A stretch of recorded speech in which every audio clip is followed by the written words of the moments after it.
Hello, everyone, and welcome back to another Adult Improver edition of Perpetual Chess. We've been overdue to catch up with an accomplished amateur, and we have one that I will introduce to you all in 1 minute. But first, as always, wanted to thank our sponsors, Chessable.com. Just a quick reminder, you may be listening to this while the World Championship is going on, but this particular episode will not cover the World Championship.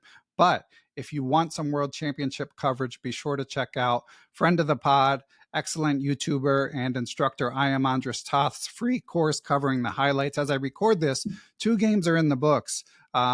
Spoiler alert, Ding is leading. And there's already been so many instructive moments, so many, such a nice positional win. And there was also some nice tactics in variations that didn't happen, but could have. So I'm sure Andres is on top of that, and be sure to check it out. Also wanted to thank Patreon subs for helping to sustain Perpetual Chess. They, of course, make a small monthly donation to help support the podcast, as well as to join the Patreon community. We've been doing regular Zoom hangouts lately. They're a lot of fun, talk chess improvement, chess news, etc.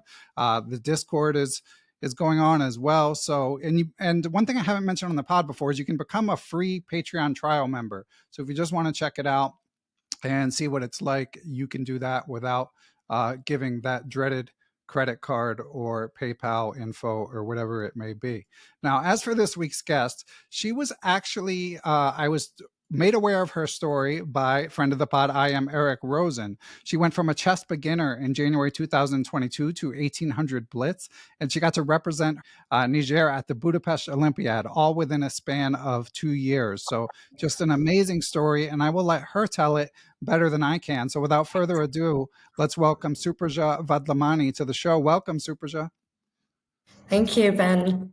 Thanks for that introduction. Sure. Yeah. The wonder, the connective power of both chess and the internet that we could be sitting here talking on a phone conversation. So Supraja, I think in your particular case, it might help to hear your chess origins, because they're not that long. You know, we're talking about a few year span where you've had these amazing experiences. So where did it all begin?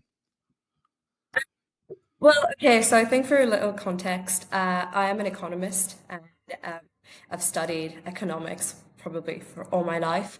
And so I've always been very interested in game theory. And I think in the summer of 2021, I was in Turkey with a friend, and you've got a lot of backgammon boards in Turkey, but we didn't know how to play backgammon. So we'd play Connect Four. And I got to playing it just so much that a lot of the people that I played against then told me, oh, I should probably learn and take up chess. Because the thing with Connect Four is that I think mathematically, if you start, you have 100% chance of winning. And I think further complexity could be something that would interest me further. And yeah, around the same time, I started seeing my current partner, who's also been a chess player for quite some time, and yeah, kind of took it from there.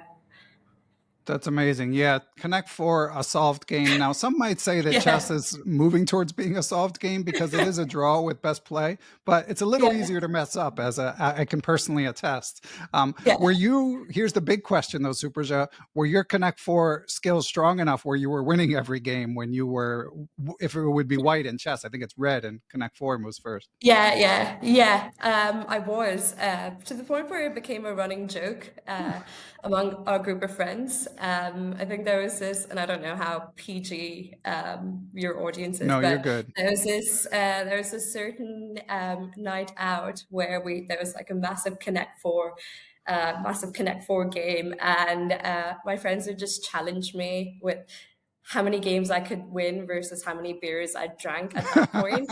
And it got to a point where the next day my friends were retelling me stories that I didn't remember, that despite being in that state, I was still winning a lot. But I would say so. I've lost some touch there. But I would say back in the day, I would win often. Amazing. Okay. And we should say, by the way, that you're based in Uganda now. So after this trip, by the way, I interviewed someone from Turkey recently, and they talked about how popular chess is. And they have some of the top young GMs in the world in particular. So they're like a rising power. Did you catch wind of that while you were there? Yeah, well, not just while I was there, while I was at the Olympiad, I Of got to meet a course, lot of them. yeah. So, but yeah, no, I think I was just very out of touch with chess before I actually learned chess. I didn't know much. I didn't even know how the pieces moved. So, it was completely off my radar. But I think ever since I started playing it, everything's just become about chess. This is a very But familiar yeah. story on this podcast, Supraja. Okay, Yeah. so you get back to Uganda, and what was next chess wise? Well, so my resolution for 2021, I think in December, I'd set this resolution prior to the year ending, was that I should learn the rules of chess. So I think it was the 15th of December, which is when I opened my chess.com account. And I just used chess.com to understand how the pieces moved. And I think I started properly playing in Jan 2022. 2022, yeah, and started playing a lot of games, and yeah, was I think 175 in rapid at the time because it was just right at the start. Started from But the bottom. yeah, yeah. Well, it's a great testament that now you're 1800 blitz. So what sort of tools did you? And we know you're an Eric Rosen fan. What else did you eventually latch onto?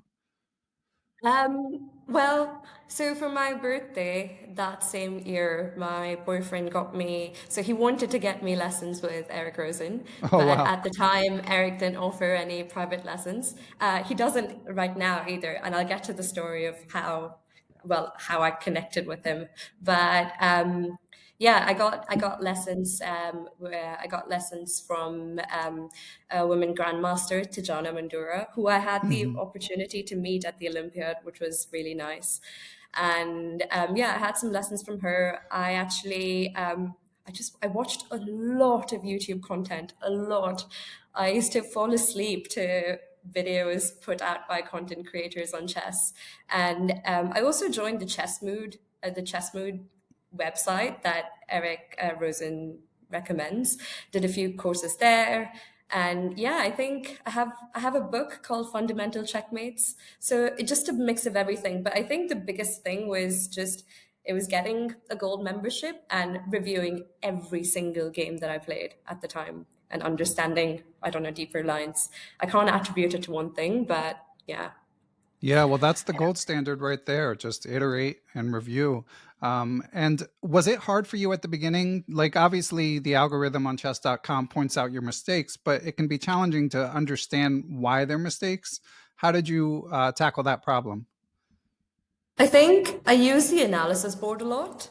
Hmm So in certain situations, it wasn't obviously clear to me why that specific move was the right move or why my move was a blunder. Well, actually, let me retract that. With the blunders, it got easier to see why that was a blunder because of the follow up of with moves. But I think the biggest challenge was to understand the difference between good and best moves. I think that came down, and still it's something I'm still working on. It's a matter of positional play, which can still be very tricky to understand. You know, how to create the queen and bishop battery, how to take open files, etc. So I think yeah, I think my biggest challenge even now is to understand why why a certain piece makes has the most impact on a certain square instead of creating one move threats. Yeah, that makes sense. And it's so, stuff like tactics, Yeah. puzzle bases are very helpful for pattern recognition and even deeper calculation as you go along. But yeah, the actual like what to do in between those moments, I think is more challenging. And like that's the sort of thing that, as you say, you get more from experience than like Yeah. it's harder to drill. Um, Yeah.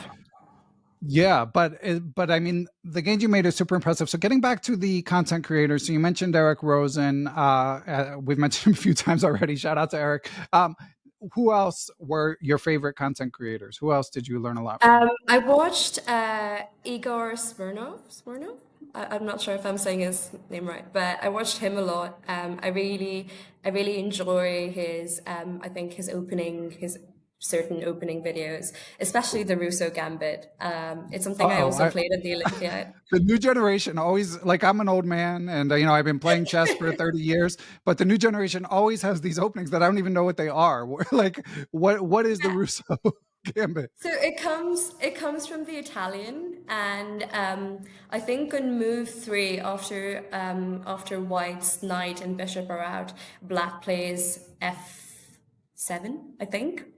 You essentially you F5, challenge the probably. f5, I think. Yeah, you Yeah. essentially challenge that middle pawn, Okay. and Yeah. it's known to be quite dubious and has been refuted if with correct play from White. So I actually played it in the last game of of the Olympiad just because I wanted to have some fun.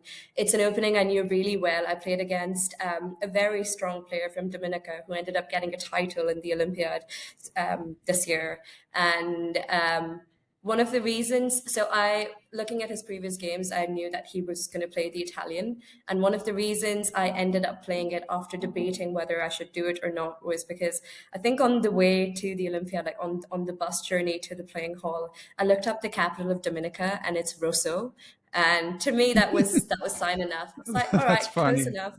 Yeah, it was a very good game. I had a decisive advantage in the middle game, but he was just a much better player than me, and he ended up winning. But one of the key components did include sacrificing a bishop for a pawn without a check, and I couldn't. I wasn't comfortable enough doing that. It was a move I considered, but I didn't think it was going to get me that far. But it was the right move. Yeah, it can be hard pulling the trigger on those sacrifices, especially it feels so different. I mean, at Yeah, any tournament, let alone the Olympiad, like yeah. unbelievable to be playing on that stage. And by the way, real time fact checking, the Russo Gambit is confirmed. One e4, then Black plays e5, knight f3, knight c6, bishop c4, f5. So you learn Yeah, something new. You learn something new every day. yeah. It's a bit um, similar to the Lakini Gambit. Okay. Yeah. And I think a lot of players from my generation, like, we might know the moves, but we definitely don't know the names.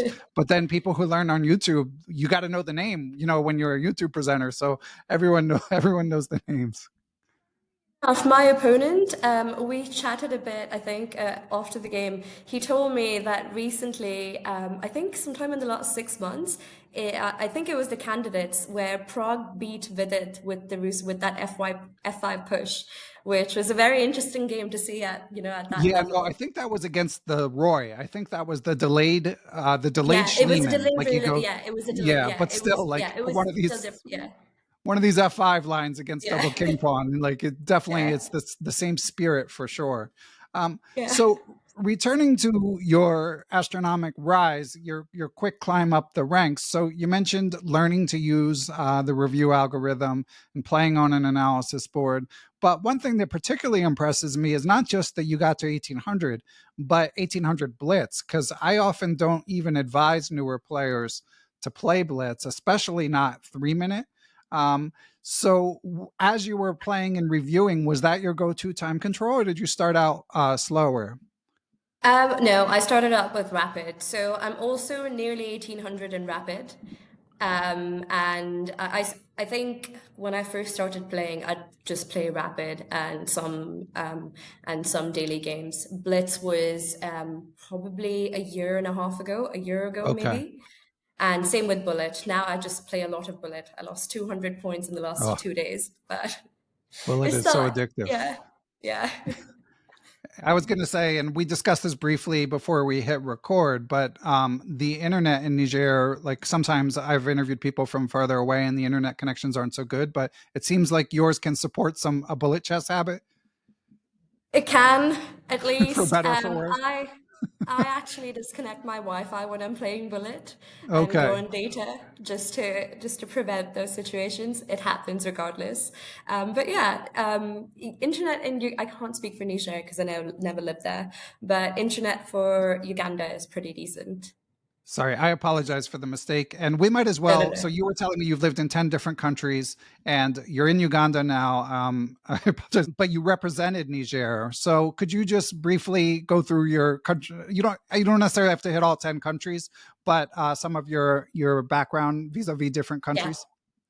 Sure, sounds good. I'm originally Indian. I was born in India.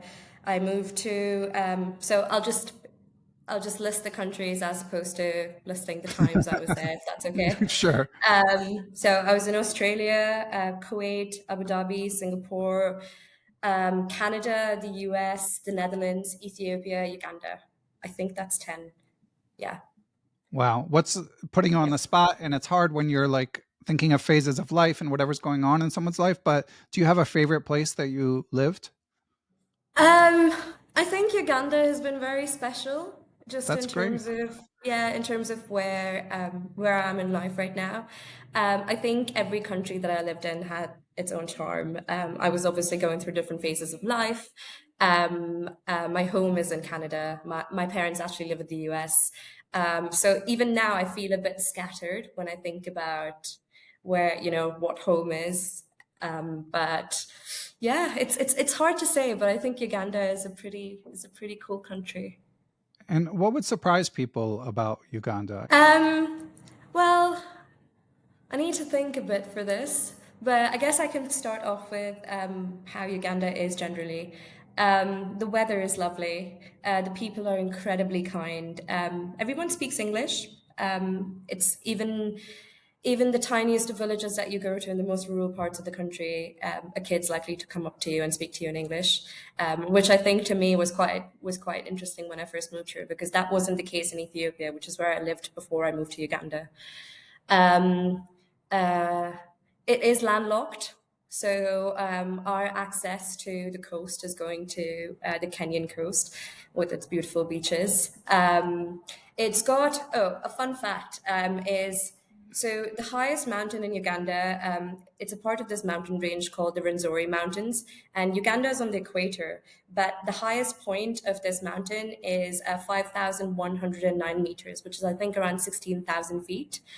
And at that point, and a little below, I think it's up to 1,000 meters below that, it's just snow and ice, and there's a massive glacier.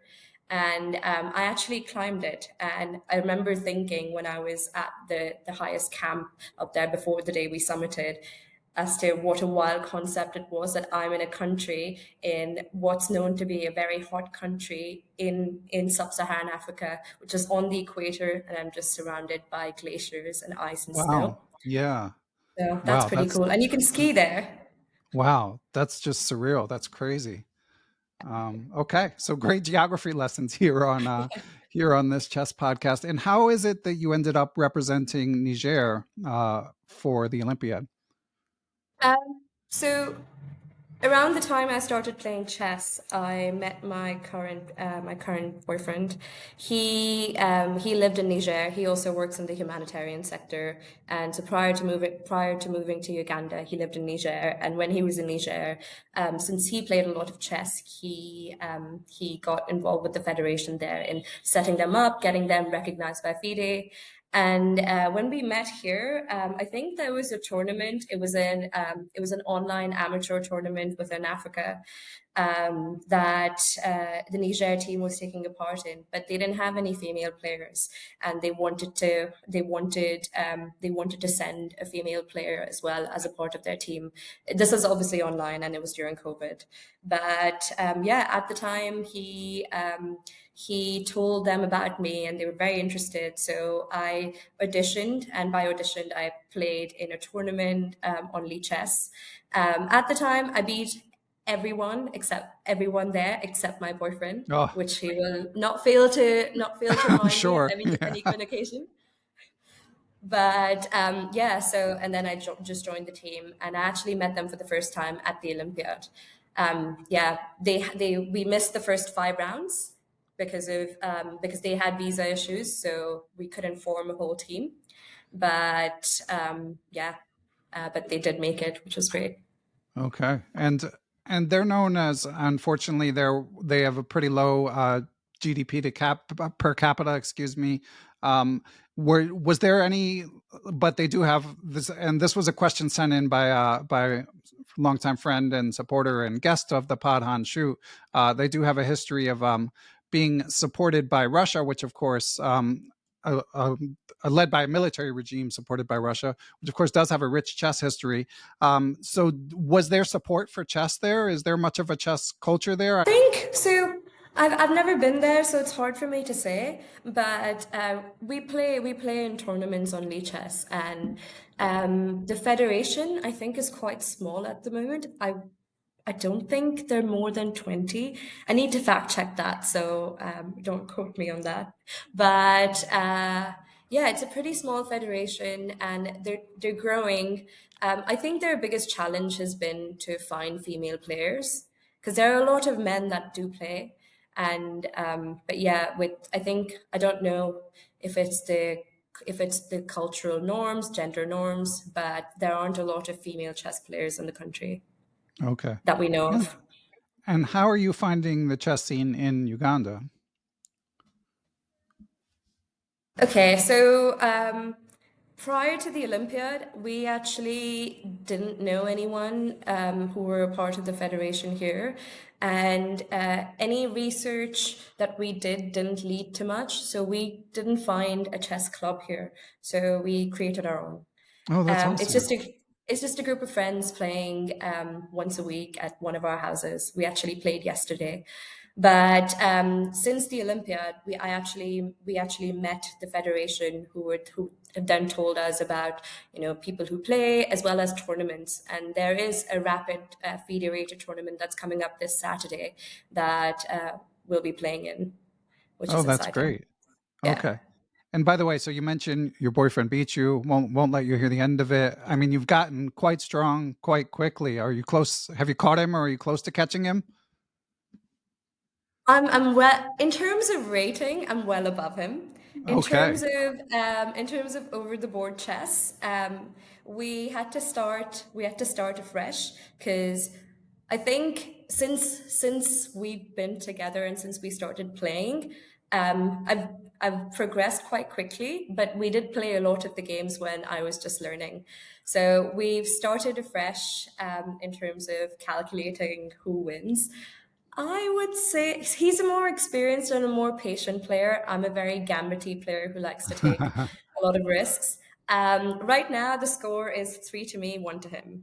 Okay. So There you I'll have I'll it. report back. I'll report All back on right. that. But in terms Take, of rating, my rating's better, at least online. okay. What's his name? If you don't Elliot. mind. Take that, Elliot. What's up now? Yeah. um, okay. So, by the way, so the Olympiad, I mean, again, just an incredible experience. People follow it, people dream of going their whole lives, even just as a fan, and follow it, obviously, the world over. Was that your first time playing over the board, a tournament? Yes. Yes. Wow. That's quite It a was way my to first make time an playing intro. any tournament. It was Yeah. nerve-wracking. Yeah. So how did you get through that? So it's round six. I guess you guys are paired as 0 and 5, and you sit down. Like, what was the hardest part, and like what was the most difficult moment? I think I think in terms of the experience in itself, the hardest part was obviously trying to make sure the rest of the team from Niger could actually be there and, got their visas in time.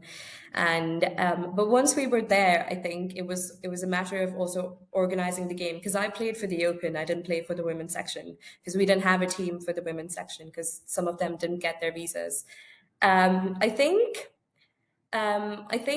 the first day getting to the actual playing hall was quite intense. Just the experience of playing your first tournament, playing, walking into that hall. Everyone else had gotten over those initial nerves, through the previous four rounds, but it was our first time there. So figuring out just how the clock worked and like writing notation down. I've never done any of that before. Right. So yeah, so I think all of that, the entire experience of just getting there. Once you start playing, then you're very much in it. You're not that nervous because you're so focused on the game in itself. But yeah, just the first day getting to the hall, the venue. Were you guys staying far from the venue? It was about a 10-minute bus ride and a 30-minute walk. The weather was Okay. really nice, so walking was really nice. So not that far, I'd say. Okay, that's good. But yeah, in terms of like getting used to the playing, yeah, everyone who's new struggles with the muscle memory of like make the move, Yeah. write the move down, hit the clock, make the move, Yeah. write the move down, hit the clock. And then if you forget to hit the clock, obviously that can be a big problem, especially if your opponent, which, you know, as a tournament player, you're often told like you don't tell your opponent if they forget to hit the clock, but on the from the human perspective, it feels Yeah. so heartless. Did that happen to you at all in your games?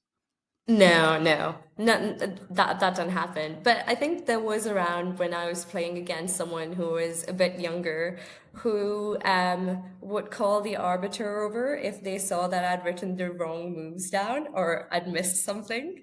Uh-huh. And yeah, they were just watching me write the moves down, and I'd missed something at some point. So they called the arbiter over and got them to correct me, which I found a bit funny. But yeah, I mean, it's also something that I'm not used to. So I think there were times that just genuinely did mess up. But Uh, no other pettiness. Well, that's it's wrong for me to say pettiness, but yeah, nothing, no other incidents. okay. Now, and sometimes with the Olympiad, it's all in one playing hall, and sometimes they're kind of like satellite rooms. So being 0-5 with the late arrival, were you guys in the same room as like Magnus and Fabiano and all those? Wow, that's crazy. Yeah, it was all in one playing hall. And I think that was very exciting because you'd get to the venue like 15 minutes early and you'd go in and you'd just see all these GMs casually just walking around. Not Magnus though. Magnus did arrive late, I think, for a few of the games. So, but yeah. Yeah, one of them famously, he had to bike because like Yeah. his his ride fell through. Yeah. Um, Yeah. yeah, there you weren't the only one to have some trouble finding getting to the playing hall. But I'm Yeah. glad to hear that the weather was okay because there was like a flood at some point too. But that was maybe before you got there. Yeah, I think it was before we got there, and I'm not sure. I'm actually not sure to what extent Budapest was impacted. Maybe it was, but I can't remember. But I think when we initially got there, it was a bit chilly, but I think over the weeks the weather picked up. Okay, and you mentioned getting to meet your coach there. Were there any other memorable meetings? Yeah, loads. This wasn't even at the playing hall, but we'd keep bumping into Fabiano Caruana on the street. Okay, And the first time we saw him, I think we were just walking back from dinner, and we saw him on the street, and we saw him on the street. Sorry, my cat's here, and he's just okay, distracting no me. worries. But we saw him on the street, and my first instinct was to shout Fabiano, and I'm still embarrassed when I think of that memory because I said it with so much excitement, but I was just a bit shocked, and yeah, it sounded like we were Right, friends on and a you didn't first have a name follow up basis. ready, right? But yeah, no, I asked him stupidly how his game went, and he'd lost that day, so he wasn't Oh, very happy about it. yeah, But there were a few times after that we kept seeing him on the street, and it really concerned me that was probably thinking we were stalking him. right. But I don't know. But maybe I'm making that up. But yeah, there was Fabiano. There was a lot of the French team, Maxime Vachier-Lacabe. There was Arjun Ergesi, Tanya Sachdev. We saw Vidit from a distance, met Prague's mom, who's so lovely, and Yeah, met Vaishali as well. And yeah, I think that those are a few I can think of right now, but there were a lot more, and it was very exciting to meet all of them. Everyone seemed sounds so nice and amazing. friendly. And Yeah, were you guys in a hotel or yeah, we were in a hotel. okay? And d- if you don't mind my asking, like, was the federation, did they help pay for that, or were you guys on your own as it turned out? How FIDE does it is that it provides assistance based on specific countries and what tiers they fall under. So Niger fell under the tier where all of your expenses are paid for, Oh, and great. by all its transportation, accommodation, and flights to and from there, and meals for when you're in the hotel, and when I guess for dinner as well. So yeah, all of your basic expenses are covered. Okay, that helps. Okay, and that was obviously some months ago at this point. Like, where did that leave you in terms of tournaments? Are they like a priority, or just see what happens? I mean, obviously, as you alluded to, it's not easy to find them where you are in Yeah, Uganda. so turns out there are a lot more tournaments here than we knew of. I think we just didn't know the right people prior to the Olympiad. So now we're going to be playing in this rapid tournament this Saturday. And I think in terms of tournament, me and my boyfriend, we're both moving to Canada next year. Okay, So we're essentially kind of going back home and to Toronto, and he's not, well, home for me, not home for him. right. But so we know that there are a lot of tournaments that take place in Toronto, and there's just a very active chess scene. So looking forward to partaking in those tournaments, and yeah, I think just preparing myself better for Tashkent. Okay. And what's happening in Tashkent? Oh, it's the 2026 Oh, the next Olympiad, of 2026 course. Olympiad. Yeah, Yeah. yeah, yeah. Okay. And will you be playing for Niger again, do you think? Yeah, I will be. Okay. And but I think this time I'd be playing for the women's team. Okay. So our goal is also to identify and create a team. It would be the first women's team that's ever been sent from the country, which I think would be incredible if we're able to pull that off. And yeah, That would yeah, be great. hopefully. Yeah. Yeah. And so you're not having been to Niger, I'm guessing because it was so hard to get a team together, there was no one to be jealous that you got to go. Because it Yeah. okay. Yeah, I mean, it's obviously tricky, right? I think from a moral standpoint, you wonder whether you're taking someone else's spot, which like very well could be. But at least from the women's section, what I know is that I think besides one other player, they genuinely just don't have any other players.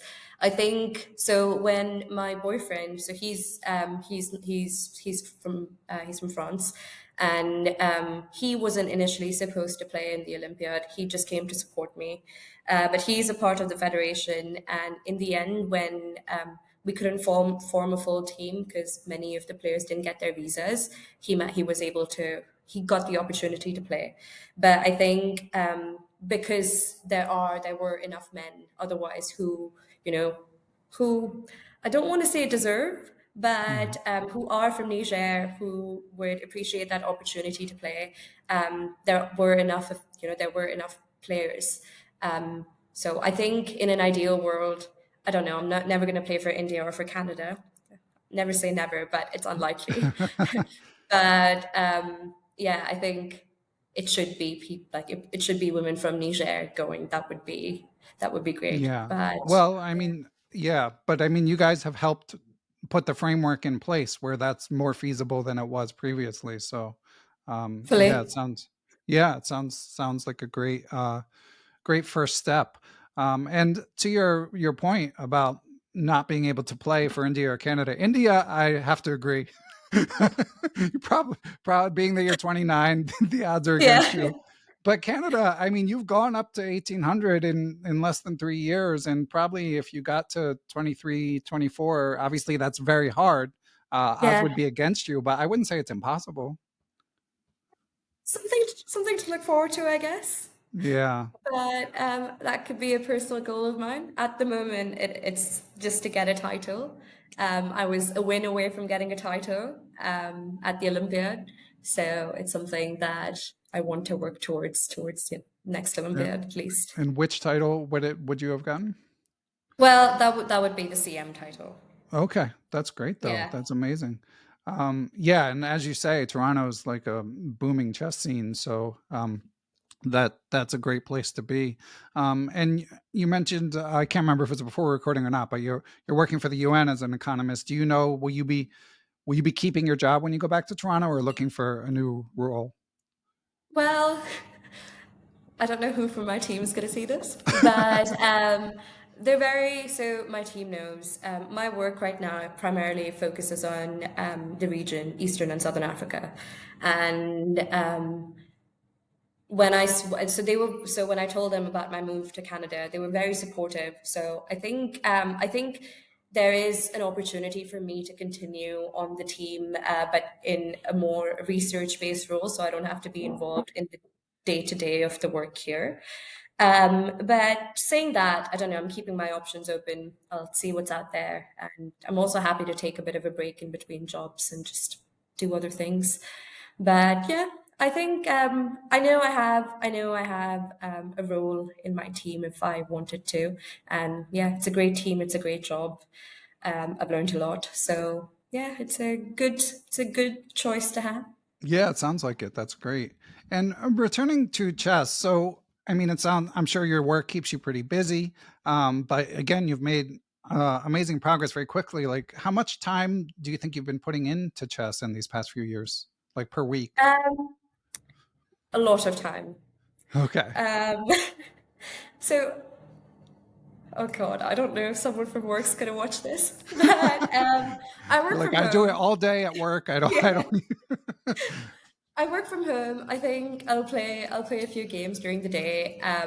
I do spend a lot of my evenings, or even on the weekends. I think I don't know. It's hard to quantify it in terms of hours, but I would say maybe in terms of playing, watching, absorbing any kind of content, I don't know, maybe 10 hours a week, Okay, including chess that's club. That reasonable though. I mean, that's not crazy, especially for the within the subset of people who are I've interviewed and listening to this podcast. That's a not an unhealthy amount. Um, and and obviously you're being in a relationship with another chess player, and it can be like it's a very healthy hobby. Like you have a shared yeah, interest to discuss, yeah. and activity to engage in. And as we mentioned at the beginning, the World Championships going on. Have you gotten into that sort of thing? Like, are you following professional chess? I do follow a lot of professional chess. I haven't followed the World Championships yet. I just know that Ding won the game yesterday, so don't spoil it for. Well, I know the result, but I want to watch the game. I haven't gotten to that yet. But Okay, we do follow professional chess. that's cool. And what would be your approach to watching the game? Would you rewatch a broadcast? Would you watch a YouTube recap? I think it depends on the game. Mainly because I think, well, I really enjoy watching it live, but I am also quite an impatient person. Any chess video I watch as well, I watch it on 1.5 or 2 speed, Yeah, which I can't do for any of the live content. But yeah, I'll catch a few bits of the games, and I think a lot of content creators I think they release recaps of the games and explaining key ideas. So I'll watch those as well to understand what the ideas behind certain moves were, because I think at this point there are a lot of I think it goes back to a bit of more positional play. I'm not in that position where I can completely understand why a certain move is played. And yeah, I think just to I mean, understand that thinking. yeah, at their level, I mean, hardly any of us Yeah. are. They're Yeah. so good. But the recaps certainly are helpful as well as the engines. And so what do you have like a favorite aspect of chess? What do you like most and least about the game?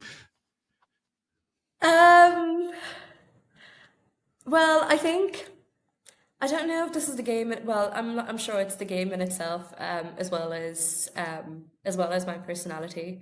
Um, I don't like how addicting it can be. Sorry, Hmm. that sounds like a bit of a nothing answer, but in terms of what I really enjoy about the game is just it's just precision. Not that I know it, not that I can be precise, but it's Right. just how, like, I saw a bit of a game today, like a photo from a game that was played in 1967 that involved this beautiful queen sack, which essentially forced a mate.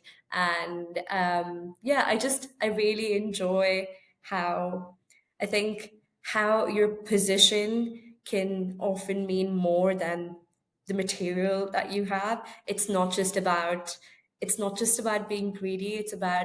Playing it's about playing precisely.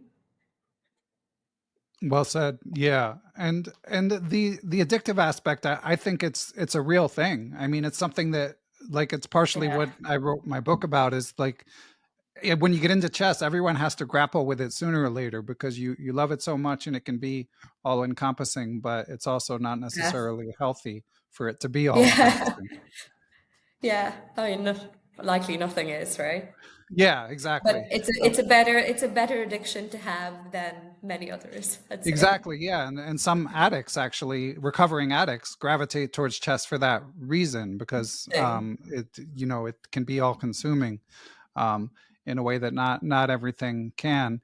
And what about? So you mentioned the Russo, and you mentioned that you like these sort of swashbuckling style. Like what Yeah. other favorite openings do you have? Are you as a Eric Rosen devotee? Are you a Stafford Gambit person? No, no. Okay. I mean, I've watched, I think, all of his videos on the Stafford Wow. Gambit.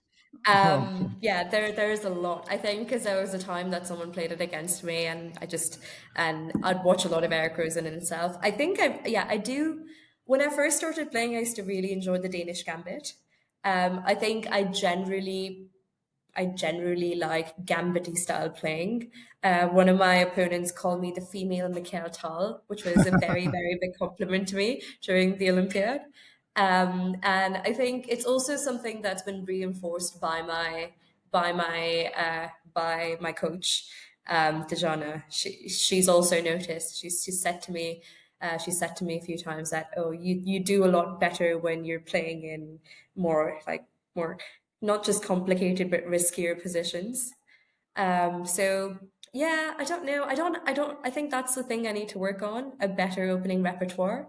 Um, I I think something that I really enjoy is I enjoy playing as black because I like to respond to a lot. I know how to respond to more openings than I need know how to necessarily play more openings.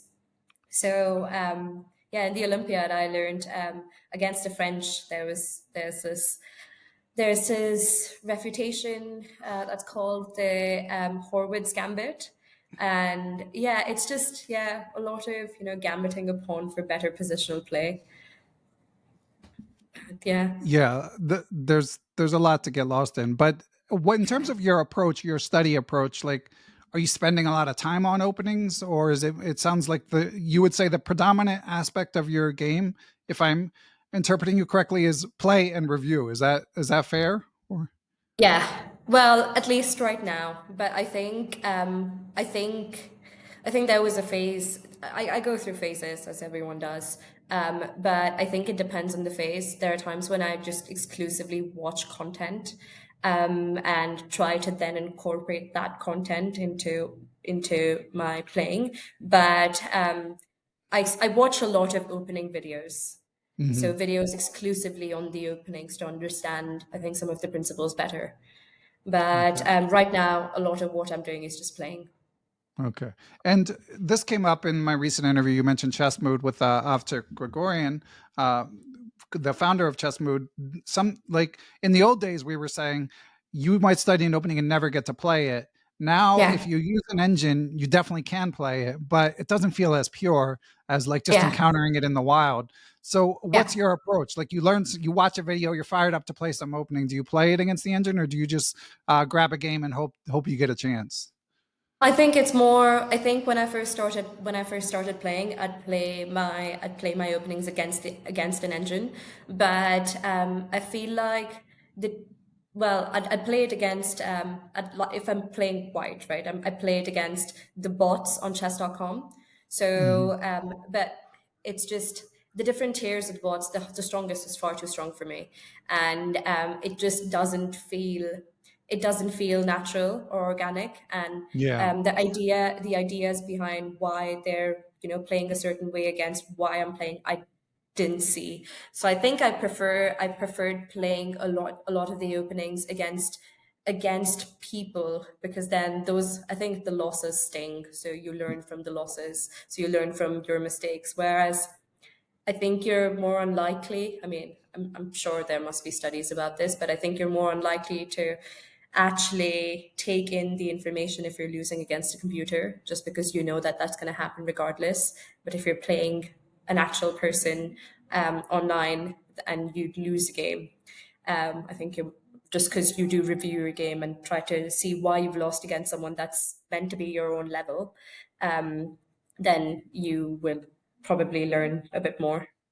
Yeah, yeah, this is something that also came up in my research. Yeah, it has to feel like it matters, so that's why tournament chess Yeah, is great for learning. yeah, And when I play computers, I struggle with the same thing. It doesn't feel that meaningful. And I also feel like it doesn't feel that human, but I also wonder, is there yeah, some sort of placebo effect where, like, because it's a computer, you feel like it doesn't feel yeah, human? It would be yeah, interesting if they did like a blind trial of, like, some of you are yeah, playing a person and some of you are playing a computer, yeah, 1800, and no. can you tell the difference? And have you tried playing against Maia on Lichess? It's a neural network that's more designed to play more human like, but um, Thing. I haven't, no. so I that's don't worth a use shot. chess a lot, but Okay. that's a good tip. Yeah, that's worth trying out. I still like, it's still in my head, so to me it does feel Yeah, more human, but not, it doesn't feel like the same thing. But again, it's one of those yeah, chicken or egg things where you're not sure. yeah. So you started your story of actually emailing Eric earlier, but I'm not sure if you finished it. Did you tell us the whole interaction of when your boyfriend was considering getting you a lesson from Eric? Yeah, so I think a couple of years ago, I dropped a lot of hints to my boyfriend at the time. It's like, oh my God, it would be amazing if I think the best present could be like a one-on-one lesson with Eric Rosen, just because we consumed so much of his content, especially at the start of our relationship. And now I I watch his content on my own, he watches his content on his own. But we just consumed, I think a lot of how I play today is because of a lot of the principles that he teaches while playing. And yeah, so I'd say that to him a lot. And I think for my birthday, which is in August, 2 years ago, well, 3 years ago, maybe now, no, two, but he went to Eric's website and saw that he didn't take any private lessons. And yeah, so I had the idea because what I thought was maybe a good story about love, chess. It was a bit cheesy, but I decided to send an email to Eric off his email on his website, essentially telling him how, we played for the Olympiad. A lot of how I play, a lot of how my boyfriend plays is because of Eric's content. And yeah, it was written in the form of a fan mail as well as a request. So I essentially asked him if he could do a one-on-one lesson for yeah, for my boyfriend for Christmas. And yeah, and he replied. I told him if it's okay if he says no, because I know that he doesn't take any lessons, but I would be remiss if I didn't ask him. And 2 days later, he replies with a very, very kind email telling me that that was indeed a great story. And he usually doesn't take any requests for private lessons, but in this case, how could he say no? Oh. But yeah, and in that email, he also did say that if he asked me if he could forward my email to you. Oh, okay. Um, yeah, And, yeah, and I and guess we'll have a lesson, I think, sometime in the new year. awesome. Yeah. Great story, yeah, and thanks to Eric for alerting me to your story. And Eric, it sounds like you got to get on Cameo. Do you know this website, Supraja? Yeah, no.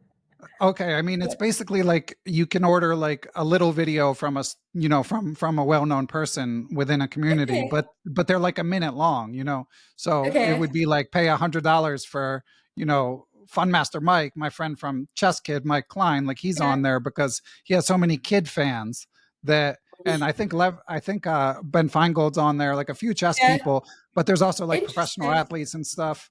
So Okay. because the idea is obviously Eric's time, he's a busy guy, Yeah, so he couldn't necessarily do hour-long lessons, but he could, yeah, sell birthday wishes at an affordable rate. But anyway, Eric, yeah. don't back out of the lesson for them, but for future reference.